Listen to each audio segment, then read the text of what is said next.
Les gens, ils ont tendance à avoir une mauvaise image de ce qu'est un ASCC. Pour eux, ils s'imaginent qu'en fait, on fait juste des soins corporels, accompagner les gens aux toilettes et puis nettoyer. Alors que ça s'arrête pas du tout là. Donc lui, il a 25 mg, donc un demi-comprimé. Oui.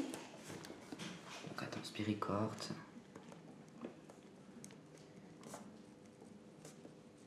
Et puis il a encore le Tramal Retard 100 mg à 8 heures. Quels sont les effets secondaires de ce traitement du Tramal? C'est un opiacé, on est d'accord. Ah oui, donc il faudra que je fasse attention au niveau de la tension, pas qu'il fasse une hypotension. Oui, quoi d'autre? Les pulsations, ça peut influencer, l'état de conscience. Tu me dis, puis je te dis ce qu'il y a, hein, comme ça c'est plus facile. Oui. Donc là, j'ai le Calcipos D3 500-800. Oui, c'est juste. Ok, donc un comprimé.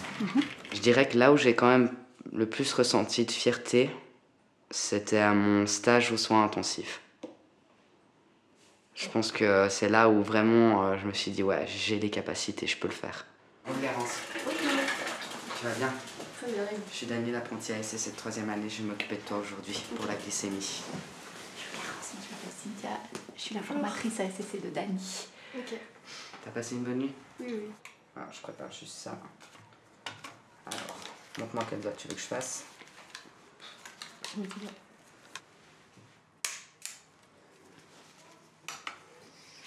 Vraiment, tu vois, quand c'est difficile. L'attachement. L'attachement qu'on peut avoir envers un patient ou avec sa famille. Ça, c'est difficile. Je mets juste comme ça. Ben, comme toute bonne formatrice, elle me dit qu'il faut que j'apprenne aussi à prendre un peu de recul par rapport à mon attachement. C'est vrai qu'on est censé avoir un minimum de barrières professionnelles. Ce qui n'est pas toujours facile parce qu'il y a toujours des patients avec lesquels on a plus d'attachement que d'autres. Puis ben, d'en parler, de continuer à en parler au maximum des choses qui peuvent me toucher, que ce soit positif ou négatif.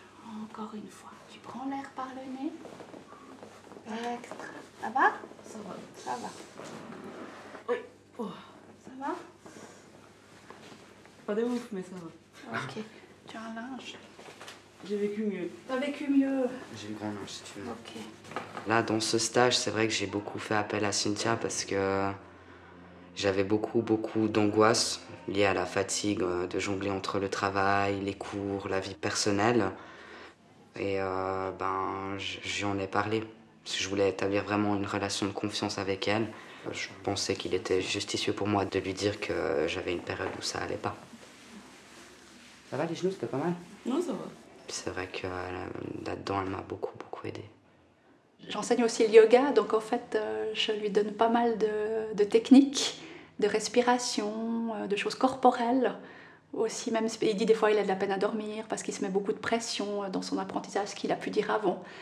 Donc on va vraiment, par exemple le matin, prendre un moment, il respire, il prend du temps. Et puis vraiment, on se fait des points très réguliers. Là, comment tu te sens? Qu'est-ce que je peux faire pour toi? Enfin voilà, j'essaye vraiment d'avancer en lien avec ses besoins. C'est sur ta tablette ou sur ton attel? J'ai une telle. D'accord, alors tiens ton attel.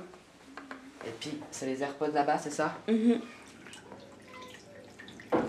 Concentre-toi sur la douce voix de Maëlle. Ouais, alors ça, tu peux le dire.